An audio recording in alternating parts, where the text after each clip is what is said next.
So then on Thursday night, you officially canceled the festival.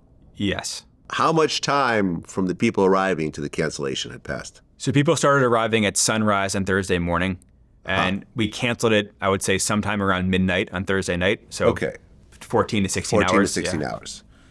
Right. So then all these people are trying to get back home, and it's a disaster, essentially. Yeah. So I remember the moment where the decision was made, and we had a plane coming from Miami to the island that was full of passengers. And somehow through like air traffic control, we got looped into the pilot.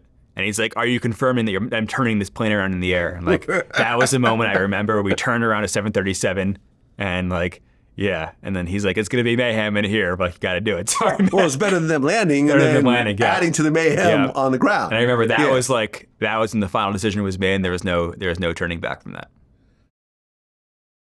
Okay, so now you officially canceled the festival. Yes. You fly back to New York on Sunday. I get back to New York. Yeah, so the festival's canceled Thursday night. I get back to New York like midnight Sunday night, super late. Yeah. Right. And the FBI is at your door at 5 a.m. Monday morning. Scariest moment ever. Right. Didn't your doorman offer to help you kind of escape? Yeah, I got a knock on my door, and it was a mess. And like, it was bad. I could knock on my door. It's my doorman at 5 a.m. It's not a good sign. He goes, "Billy, the FBI's here. I can get you out." And I'm like, "The FBI? Out? What do you mean?" Like, "No, I'm all good." And he goes, "Okay, well then you gotta come meet him." And then he wouldn't let me get in the elevator because he didn't want them to see what floor I was on, because he told them I lived on a different floor. So he's like, we gotta run down the stairs and get in the elevator on this floor and then go down. So we did that and then met them in the lobby, and the rest is history. I mean, were you surprised? I mean, did you think that you didn't do anything wrong and this was just... Yeah, I was definitely surprised. There was a moment on Friday morning, so the morning after the festival was canceled, we're trying to fly people off. And one of my investors calls me with 10 instructions, right? And then I can't do 9 of them. It wasn't possible. And then 8 or 9 hours later, I call him back and he goes, initially when he called me, he said, "Billy, if you don't do this, you're going to be in the front page of the Wall Street Journal in handcuffs."